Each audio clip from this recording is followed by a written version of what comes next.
Hello and welcome back to my podcast. Today we're going to be talking about protein myths and mistakes. So let's get stuck in. Protein is important for so many things. I think a lot of people think about it as building up your muscles, so something for gym bunnies, weightlifters, but actually it is absolutely essential for so many jobs in the body. It's actually a really key ingredient for bone mass, for bone production. So if you are a lady post-menopause, an older adult, it is really important to get enough protein to get the building blocks to make your bones. Bone health isn't just about calcium, it's actually a lot more than that, and protein is one of the key ingredients there. And of course, when I say protein, that's kind of like an overarching term because it's not just the protein. Within protein you've got something called amino acids, and those amino acids all do lots of different things, and there's about 20 amino acids we need, and some of them we can produce in the body and some of them we need to get from food only. So that's why we need a really diverse diet. So again, back to why we need them. So they are needed to make hormones, they're needed to make neurotransmitters, they are needed to make enzymes to help digest our food. Um, and from a sort of metabolic point of view, protein is really important for muscle, as I mentioned slightly earlier. And muscle itself is like a metabolic organ. It actually plays a part in your metabolism and your ability to lose weight or maintain a healthy weight, keep the nice even blood glucose levels. So it really does a lot more than just create the muscle. But actually, muscle mass is key to longevity and general health because aside from keeping us up, keeping us mobile, there's studies to show that good muscle mass in older adults is associated with much better cognitive health. So that's definitely something worth remembering. So we're going to be talking today about the good sources, what sources you need and where from.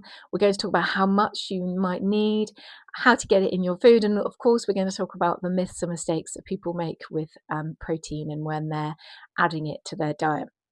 So how much do you need? So I'm not very keen on getting people to think about numbers on a daily basis. I'm certainly not that keen on tracking apps because they can encourage people to become a little bit obsessed. They might start becoming obsessed with a healthy diet, which can lead to unhealthy relationships with food.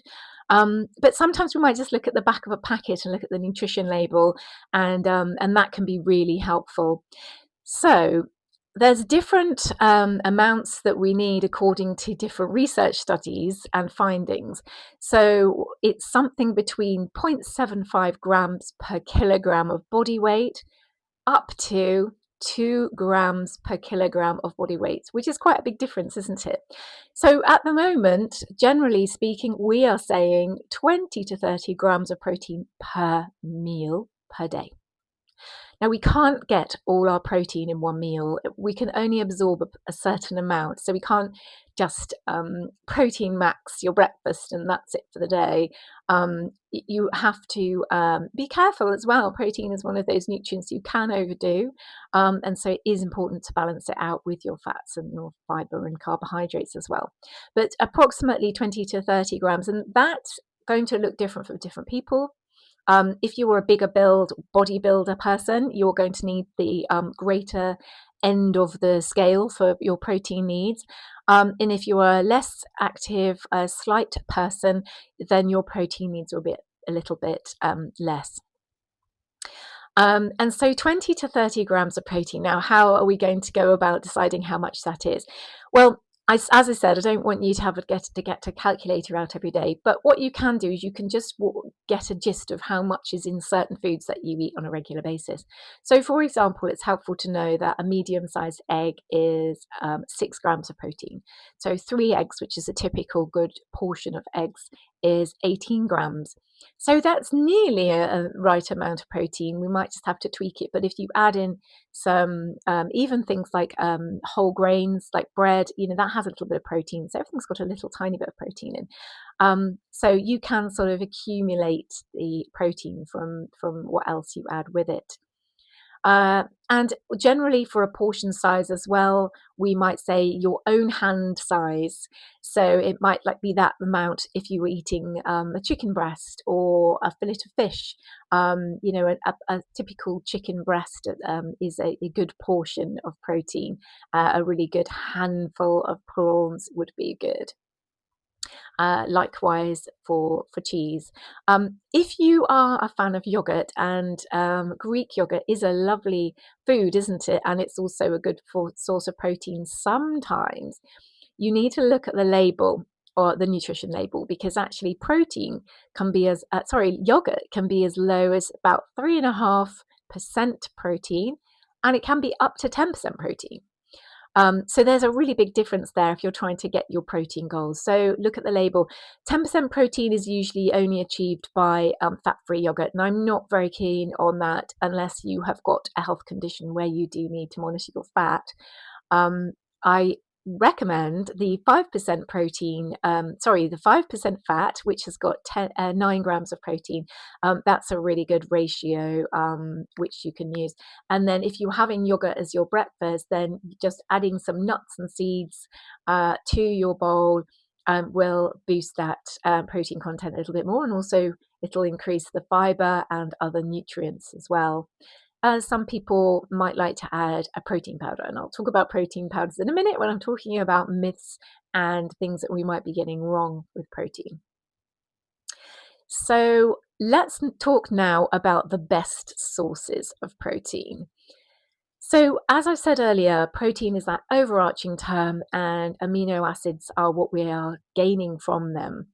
And some foods have got a very complete profile of amino acids, and some foods have quite a few missing. So we have to do a little bit of balancing and combining to meet our protein needs.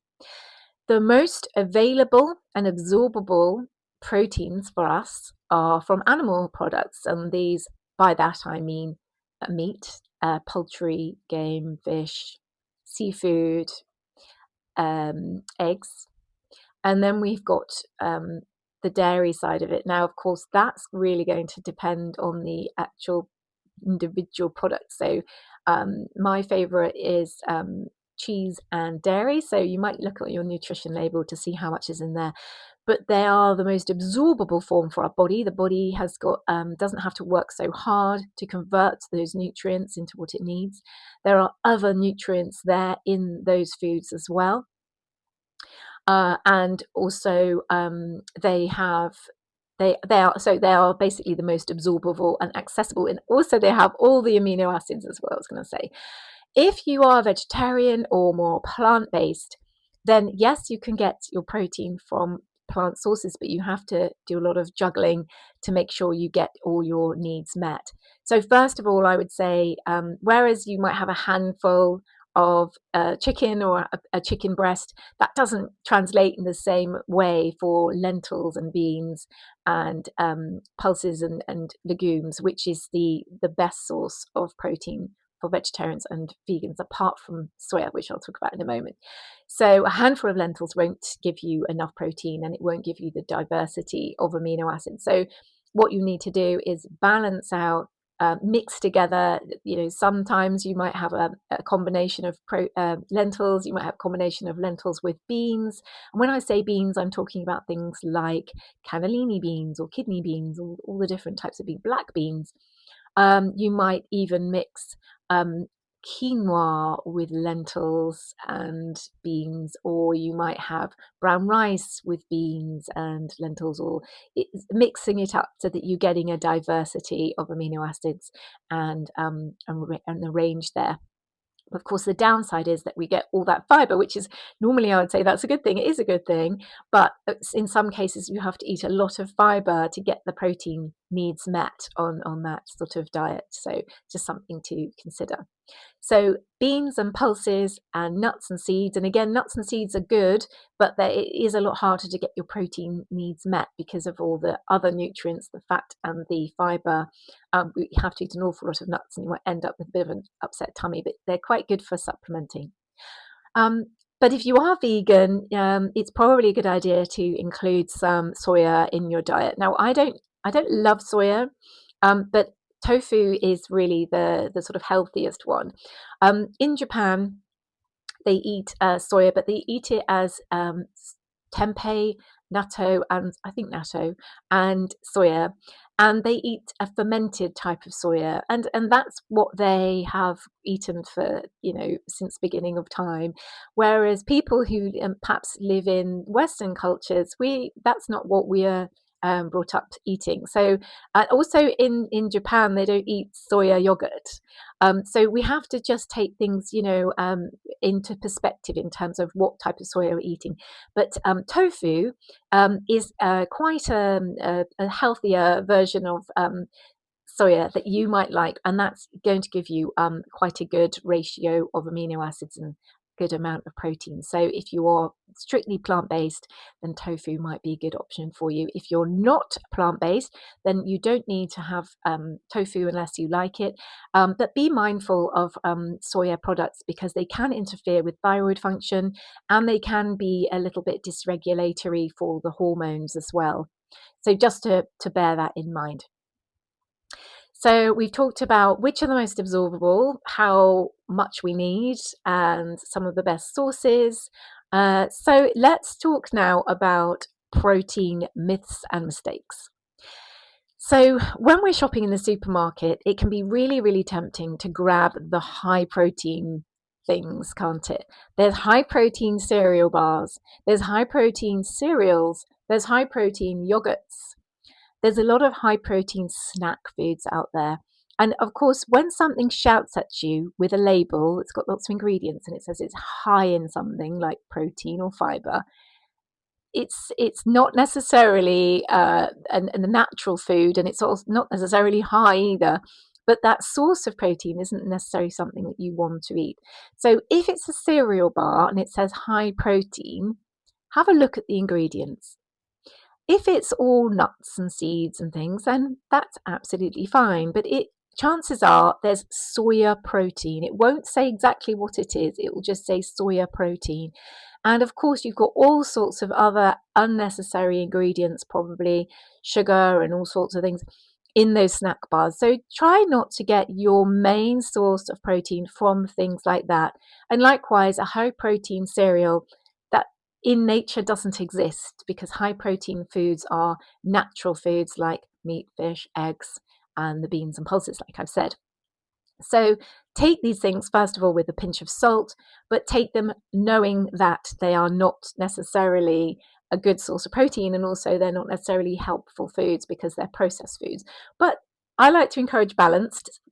So if you like them as a treat, or you have them now and again because it's something that you find helpful to supplement your diet, that's fine. But just have that awareness that these foods are not necessarily good sources of protein.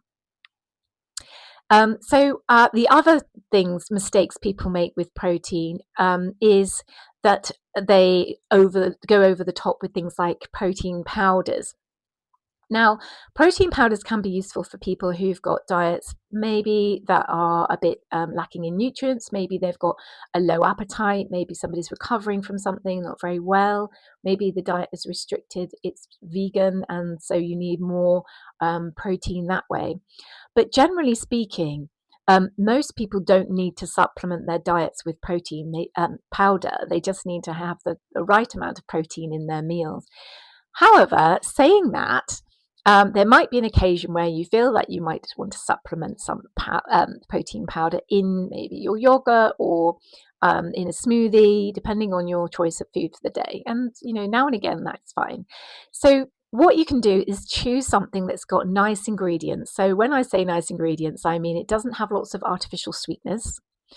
So we're thinking about things that end in O's and ol, and things that sound like they've been made in a factory. And maybe other types of ingredient as well that aren't really what very very good for you, very supportive. So you can get pure pea protein, you can get pure hemp protein, and those are plant-based ones. And you can also get whey protein, which is the most absorbable type of protein. I like the Organic Whey company, and they do have added ingredients in, but they're nice ones. So they'll put in like a little bit of coconut sugar and a little bit of cocoa powder, and so I'm a really big fan of those products because they are good quality. Some people ask about collagen and if that's a source of protein.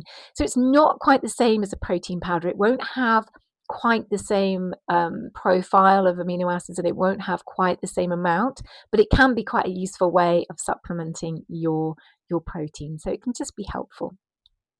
So lastly then, just quickly saying how can we get the protein we want in the day? Making sure that you've got enough protein in your breakfast and lunch, because those are the two areas where we're usually lacking.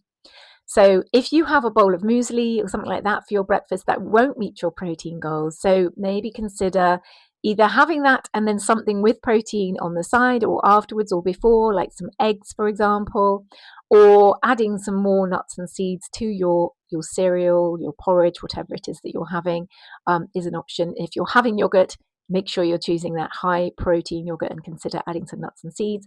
Breakfast does not need to look like breakfast. You can eat anything you like at breakfast. So it might be that you think slightly outside the box of what you're having to make sure you're getting those protein needs met.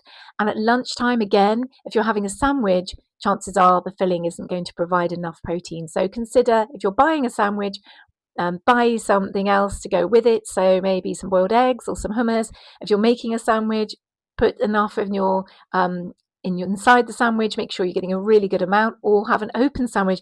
Then you've got double the layers, or make a bowl of something like a salad bowl where you've got like a nice handful of your protein, and you've got all the other salady ingredients and grains and things to go with it as well. So, and if you do eat a vegetarian meal, please make sure you've got that protein. It's not enough just to have vegetables. So get your pulses and beans and things as well. I hope you found that useful. It's a bit of a longer one today. Let me know in the comments if you're finding these helpful. Thank you so much for people who subscribed and liked. It really helps. And I'll see you again next time.